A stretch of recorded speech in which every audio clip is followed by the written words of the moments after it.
Excellencies, ladies and gentlemen, good morning.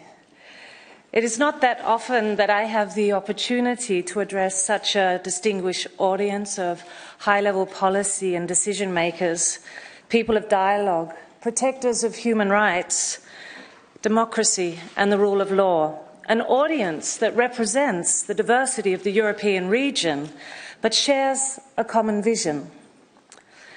Actually, it's my first time in Strasbourg and also a first time for me at the Council of Europe. Either way, it is an honour to address the members of the Parliamentary Assembly here at the first session of the new year 2018. Growing up in Australia and moving to Denmark as an adult, I've never really had to dwell on the need or importance of my human rights being protected or respected. You could say that I've taken them for granted because they have always been granted. I imagine this must be the case for the majority of people that grow up in democratic, free countries with a strong rule of law, particularly amongst the younger generations that have not known the atrocities of war. To some extent, this is due to the Council of Europe. The need for such an organisation emerged out of the rubble and cruelties of the Second World War. It is a unique organisation that recognised the need for more than just peaceful relations between states. Citizens were also to be protected against human rights abuses by their own governments. The founding members of this organisation, including Denmark, saw the need to establish a forum in Europe to protect fundamental universal values. The fulfilment of this lead has led to human rights being at the core of Europe's values, progress and development, and to following generations growing up with their human rights being safeguarded and monitored. However, we must never take for granted nor expect that they will always be granted. Today, the Council of Europe is the leading regional human rights organisation in the world. The Council guides the promotion and protection of human rights in Europe and sets high standards for the rest of the world to follow. Human rights are the basic rights and freedoms that belong to every person in the world from birth until death. They apply regardless of where you are from, what you believe, or how you choose to live your life. These basic rights are based on values like dignity, fairness, equality, respect and independence. But human rights are not just abstract concepts. They are defined and protected by law.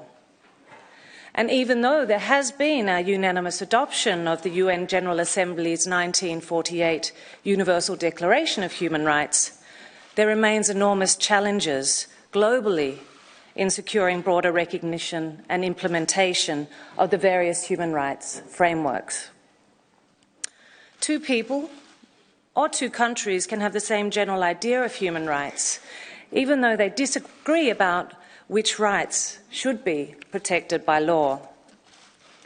Unfortunately, the existence of legislation, policy, law, strong will and conviction is not always enough to prevent human rights violations. There can often be a wide gap between willful intentions and words on paper to the reality of those whose human rights are threatened. And here we must also consider how cultural and social norms play a role in observing human rights in our societies. We can all be in agreement that there exists a strong human rights framework, and that as a region we have achieved a great deal. And I'm sure that we can also agree that as a leading region, we have an obligation through even greater unity between member states to be even better and to develop best practices and tools that are internationally agenda setting. Although human rights are inherent, they are also fragile, and their protection and expansion and integration into policy development should be seen as one of our finest achievements, and a legacy to be truly proud of. Here, at the heart of Europe, the Parliamentary Assembly gathers to discuss and debate issues affecting the people of Europe and to shape and support the economic and social progress of the region. Denmark has a long tradition for supporting and addressing human rights and a long-standing record of important contributions to the promotion of human rights, good governance and the rule of law. And as one of the founding members of the Council of Europe, Denmark has a strong historical bond with the organisation and is a strong champion of the values of the Council of Europe. Later today, in his address to you, the Foreign Minister of Denmark will present the priorities of the Danish chairmanship. I would like to use my remaining time to focus on an issue that I'm convinced, as I'm sure many of you are, is integral to ensuring positive social and economic growth and development of not only our societies, but of the societies of the world. And that is equality, equal treatment and equal opportunities for all, no matter who you are, where you live, or what you have. Gender equality is a fundamental human right and fundamental to a peaceful, prosperous and sustainable world. Denmark has been tireless in its commitment to improving the lives of women and girls all around the world and is, I think it is fair to say, a leader with a global, strong voice on these issues. As a nation, we have seen firsthand that gender equality is a prerequisite for economic growth, welfare, social cohesion, and the freedom and opportunities of the individual. And although much has been achieved, we also recognise that we still have much to achieve. The gender equality challenges in Denmark are, of course, different to the challenges faced in other countries. And globally, there exist large gaps between countries and regions in terms of what has been achieved. In some countries, gender equality is about securing even the most basic human rights. And in others, it's about specific issues, such as women being underrepresented in public arenas and decision-making positions, or the prevalence of violence against women. In order to bridge these gaps, we must work together across Europe, share our knowledge, our experiences, identify best practices, and learn and inspire each other. The Council of Europe deserves acknowledgement for its ambition and dedication in this respect. The Council of Europe plays a crucial role in putting gender equality higher on the global agenda.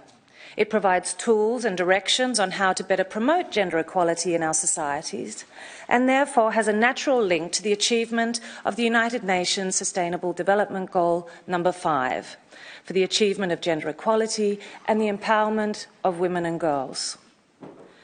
Realisation of Goal 5 will make a crucial contribution to progress across all goals and all targets, because sustainable development cannot be achieved if half of humanity is denied its full human rights and opportunities. The Council of Europe's commitment to addressing human rights violations that affect women disproportionately is clearly demonstrated through the strategies, conventions and monitoring mechanisms that provide the region with common goals and language for finding innovative and apt solutions. Violence against women is one of the strongest manifestations of gender inequality and is one of the areas which the Council of Europe has raised the bar. The Istanbul Convention is the gold standard for international human rights protection in this area. It sets standards for prevention, support services, data collection and the law.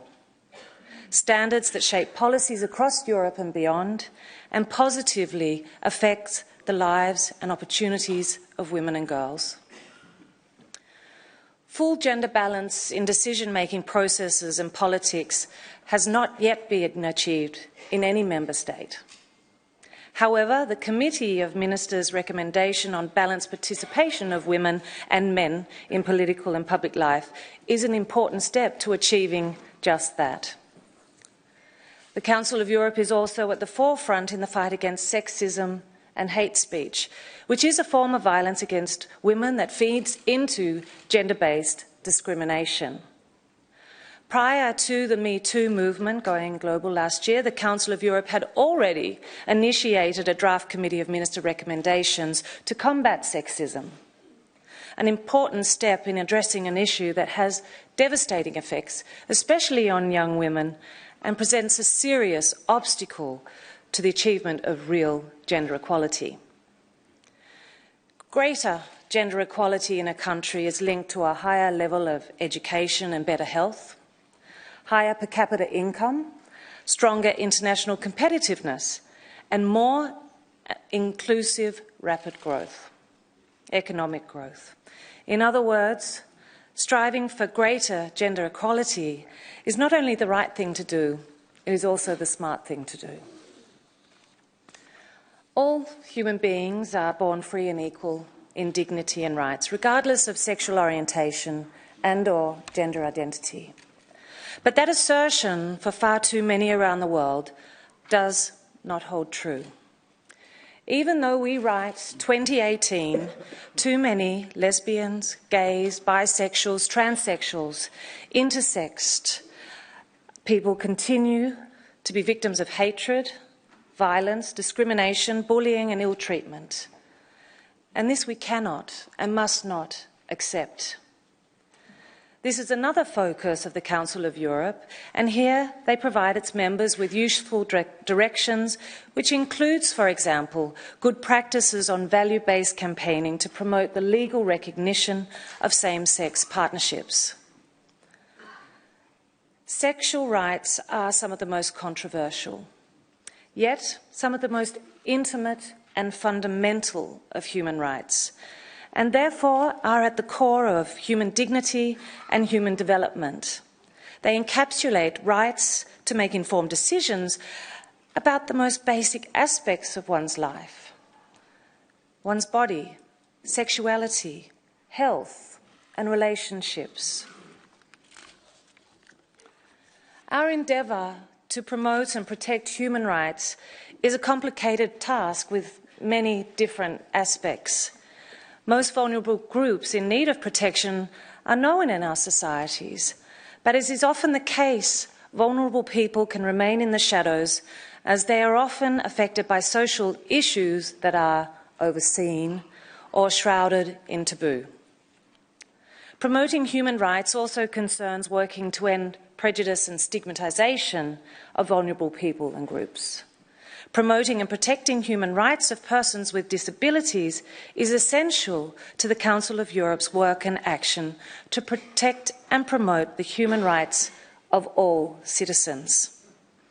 Less prejudice and more knowledge of their rights will enhance equal opportunities, improve the quality of life and independence of people with disabilities, guarantee their freedom of choice, full citizenship and active participation in the life of the community. In short, the equal opportunity as an individual to fulfil their full potential. To promote human rights is not only to defend them. We have an obligation to remind and teach each other about the principles and values that the framework for our human rights are built upon. This knowledge must not be lost or diluted. We have an obligation to pass it on to our children. The European Convention on Human Rights, drafted by parliamentarians, lays down the fundamental rights of the citizen in all member states that are party to the Convention. However, human rights, and democracy as well, is not secured with legal rights alone. Its principles and values need to be understood, felt, lived and guarded by future generations. Knowledge is key and essential, and education is essential. The youth of today are the leaders of tomorrow, and we need to teach them about the principles of human rights. We need to pass on the fundamental values of our societies, and we need to show them that equal opportunities and equality is integral to building prosperous, inclusive and sustainable societies. Societies where everyone has the chance to reach their full potential. An educated and confident child who is valued and is a valued and respected member of his or her community is a powerful agent and stands ready to take an active part in a democratic society and to be a guardian and promoter of human rights. In a few moments, a group of very talented girls from Denmark will share with us their gift of singing. Whenever I hear this choir sing, I'm reminded of the power of voices when they come together. Allow yourself to take a moment and just enjoy. One of the darkest chapters in the history of Europe, unified this region and led to a common vision for the future. Only together and in sharing in this common vision, as a common voice, can we build a culture where everyone is accepted and tolerated for who they are, and where everyone can participate equally, fully and freely in all aspects of society. By listening to each other, learning from one another, by standing united in recognition of all the good that has been achieved and all the good we still have to achieve. And by guarding today the principles and values that we live by, can we secure tomorrow a world that is more equal, fair, and one that holds a sustainable and brighter future for us all. Thank you.